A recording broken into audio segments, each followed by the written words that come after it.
This video is sponsored by Crimson Manifesto, Knuckles OX, and Jopi.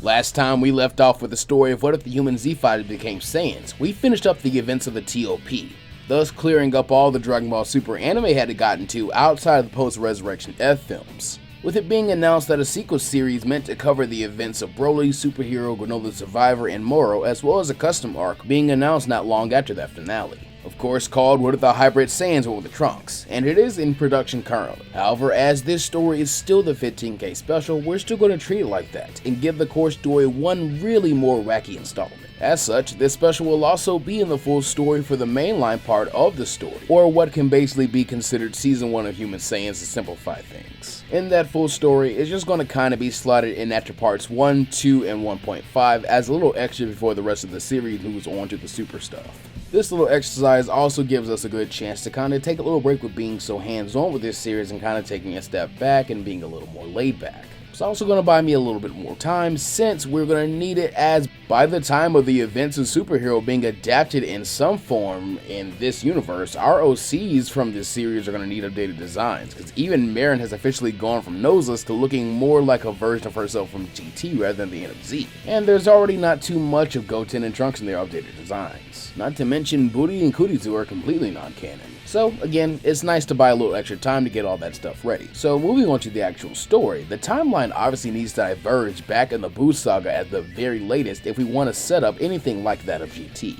So a central change needs to be Majin Buu's ultimate survival and eventual reincarnation. To this end, I believe the easiest way would be to simply toy with whom falls under the Wizard Babidi's control.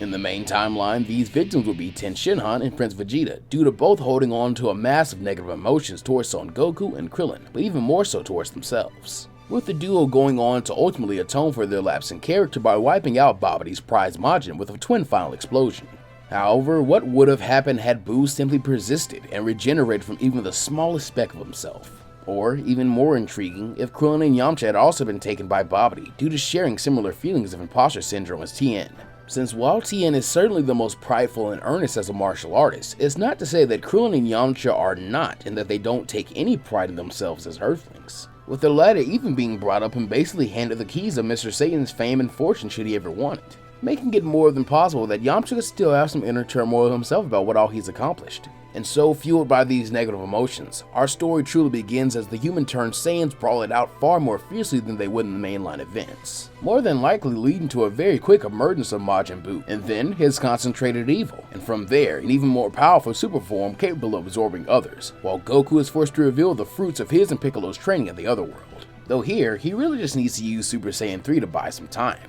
leaving Piccolo to use the remainder of his 24-hour pass to do what he does best in preparing the next generation. As with all their fathers having either fallen, been absorbed, or been knocked out of commission, Goten, Trunks, Booty, Kurizu, and Marin are asked to step up and undergo special training to learn the fusion dance, as Gohan as well is defeated and seemingly killed by Majin Buu, while Yamcha falls in defense of his friends and family on the lookout, since in this verse it's also more than likely that Gohan would have never tapped into his godly abilities to defeat Cell. Regardless, with the birth of fighters like Gotenks and Buuran, Super Buu is pushed to the limits while Goku watches from the other world, and even reunites with both Krillin, whom would have likely fallen to Tien's grudge in this timeline, and Gohan, as the young prodigy hybrid undergoes some more drastic experiences to get back in the fight, as back on Earth, even with a serious Buuran covering for Gotenks' antics, the kids are inevitably defeated, and even forced to fuse in new pairs, creating Truri and Kuritin, only to see themselves absorbed and used as fuel against this new ultimate Gohan. Things appear to be lost, until being given chances to redeem themselves by King Yema, haloed versions of Tien and Vegeta appear to help hold off the terrifying Buu, buying enough time for their kids to escape with Piccolo, and for two friends to both be revived thanks to the old Kai and Kibito training away their lives, and be gifted Potara earrings to confront Buu with, as a brand new fused fighter is formed, Go-Rillin.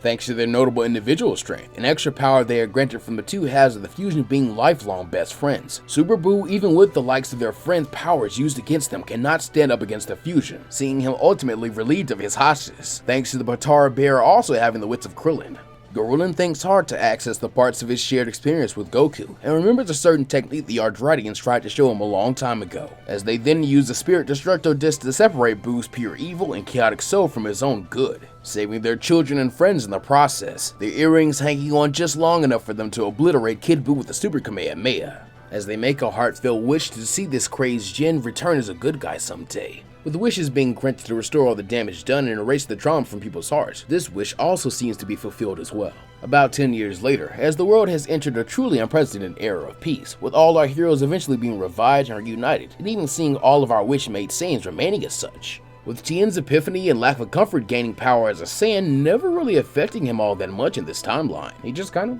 stays content. Also during this time, as they grow, most of the grudges between Vegeta, Tien, Buu, and Trunks settle up, with bygones being allowed to be bygones, as mutual respect has at the very least been built, which after an experience like the Buu Saga, it kinda has to. Though in the process, Buu and Trunks never really developed their crushes on one another out of the puppy love stages, eventually just agreeing to be friends, as the young Briefs boy becomes busy as he's prepared to take control of Capsule Corp. While Buu is likewise gifted with the role of master of her father's dojo, as he decides to begin traveling and train with Chaozu and even launch again. Both young hybrids eventually finding solace and possibly finding significant others from their careers someday. At the same time, Kurizu actually gets what she's always wanted, as puberty seems to awaken Goten to his true Casanova spirit. And before the two know it, they have followed the footsteps of Chi-Chi and Goku and Videl and Gohan, as they go on to quickly tie the knot and form a passionate union. Meanwhile, the Z-Fighters finally set up to gather again at a martial arts tournament, only for Goku to drop the bombshell of Buu's reincarnation, even going so far as to snub his friends by getting Good Buu to rig the brackets to give him a shot at the guy.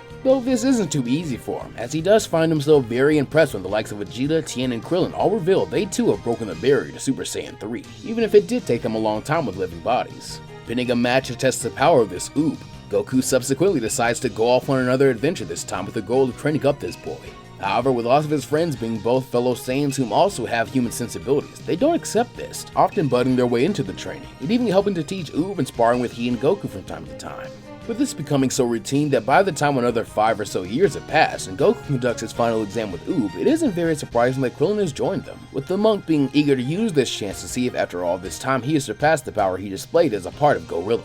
This ruckus, however, leaves an opening for 3 familiar and long relevant ne'er-do-wells to make a move on a secret set of Black Star Dragon Balls, almost succeeding in a more sinister wish if not for Krillin and Goku's interruption, which sees a poorly worded Rebuking activate the massive red Shinron of the sky to turn the two men back into very young children, with the duo still being more than enough to easily drive them off, only to be informed that they now only have a year to retrieve the ball scattered across the universe, or planet Earth will explode. And so, a scramble begins to form a team of adventurers to accompany the now young Goku and Krillin to the stars. However, options dwindle down fast, as great options like Buu are too unreliable, while Oob is eager to get back home and spend time with family relaxing after so much training. Piccolo desires to stay and keep an eye on things here just in case, while the likes of Gohan is busy with work in his own family, as it's more than likely that this version of Pan could already have a younger sibling, one that could even keep most of her attention off interfering with the space mission. Kurizu revealing that her and Goten are expecting shuts them both down as options as well, though as they are now true brothers-in-law, and feeling nostalgic seeing his little buddy like this, Yamcha decides to fill in their spot while Buri is surprisingly willing to go, but is actually asked to stay by her dad for the sake of her students, taking it upon himself to join the crew and round it out.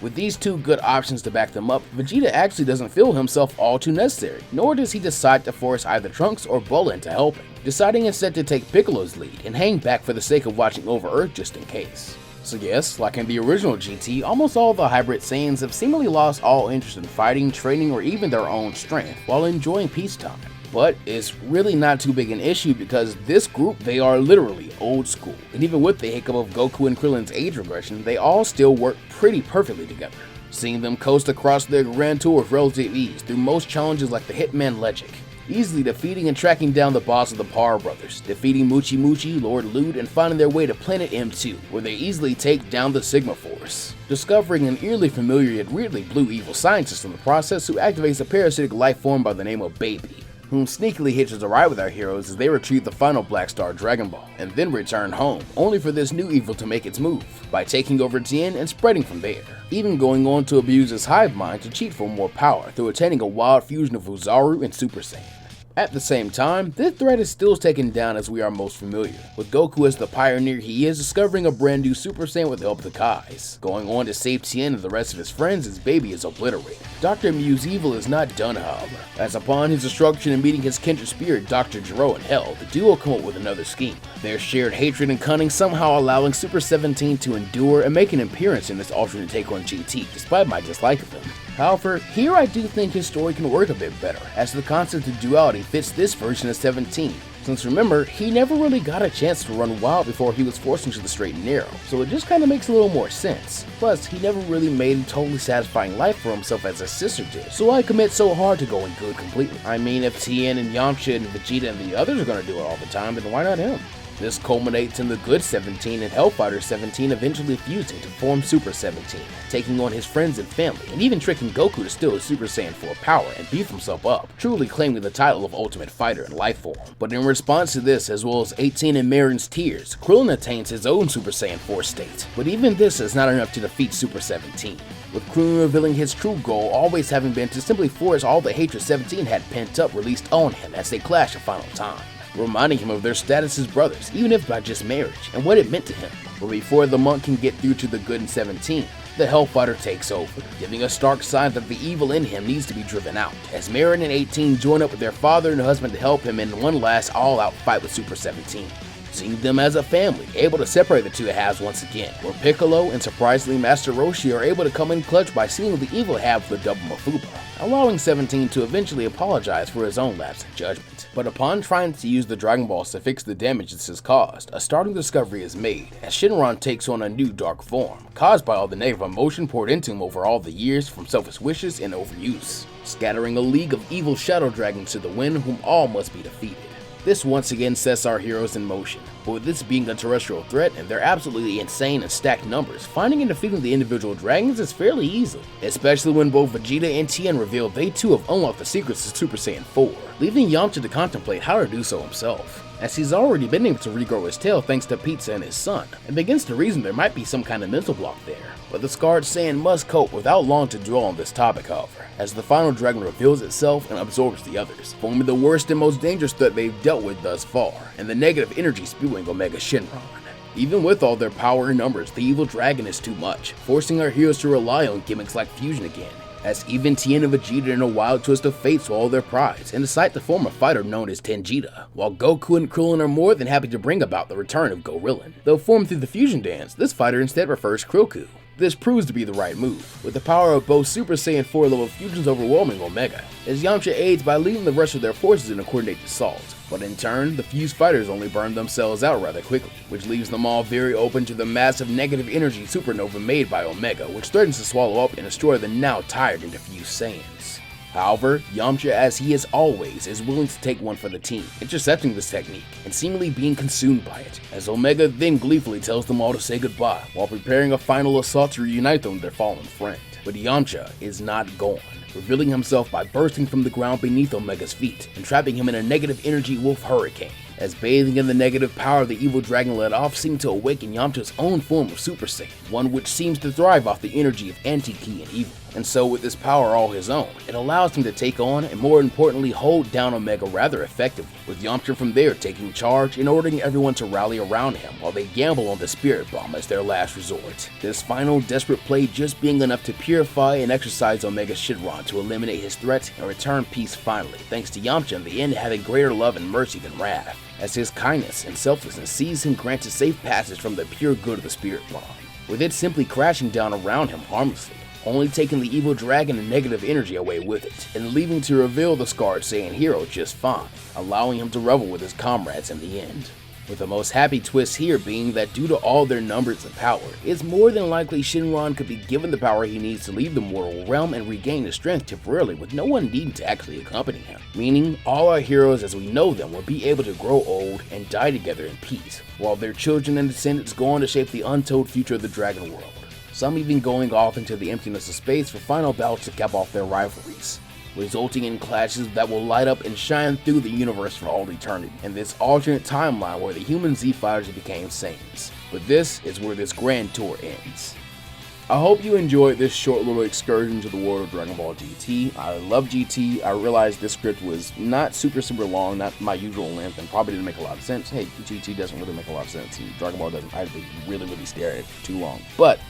regardless, I really enjoyed it. And I also enjoyed a short little project that obviously didn't strain me too much, as I got lucky and there were fan artists who'd given cracks at Super Saiyan 4 forms for these characters, who never really got them and were never really going to get them. So absolutely massive shoutouts to Krillin888, SpinoInWonderland, and IsaacDGC. Thank you guys so much for your wonderful work and fan art, and for being creative members of the community of Dragon Ball. Once again though, please consider leaving me a like, commenting your thoughts, and subscribing so you don't miss future uploads. Also, I certainly can't forget my amazing supporters, who, yes, you should consider joining if you like your content early with sneak peeks, or have any interest in content that will be exclusive to those kind of supporters. KnuckleSOX, Crimson Manifesto, Jelpy, Pizza 15X, Aaron Winters, Corporal Atkins, Normandy 1998, Shao Pai, Coder SV3, The True Black Star, Cronus Farai, Ronan Charizard, Daniel Smith, Dylan Wolfdog 31, Infernate Beast 326, Jay Ray, Johnny, Narku, Kevin, Omar Cousin, Memes and more, Stephen Norton, Terran, The Shadows, Simroth, Vegeta What Ifs, Alamancer, B, Blood Down, Lyman Rogers, Omar Muhammad, Aiko, Arcane of the Heart, Jordan Greer, Tay, Inebriated, John Sullivan, Trent Rouse, Dark Shadows, Pokemon Trainer Cam, River Joy, Elijah Edwards, Mr. Fantastic, Jesus is King, Half an Onion, Angel Gonzalez, David Spalding, Lil T 910, Flyerbee, Joseph Lau, Blaze 9526, Trainer Rad 164, Luca Reynolds, Baron Stormblade, Ono, Chris Macariano, Simroth, Red Violet, DeAndre, Gerald Smith, John Self, Jacob Whitaker, Massive Oak Woodtree, Demon Set, True Trade, Dutch McGee 101, Bruce Boswick, Robert Archtegard, Illis Cyclops, Craig Scheiman, Jal Madden, King Music for Real, Ballcore, Zach Eubanks, Crab Trooper 4552, NBA Fan, Courtney Hawkins, Orion 101, Christian Kyler, Dominic Wiltz, Dragon Fist, Bad, Tony Kage, and Cyber Samurai. Thanks so much for your direct support of the channel, it truly does mean the most, but until next time, be sure to take care of yourselves and the world around you. And as always, go beyond plus ultra. And I'll see you all next time.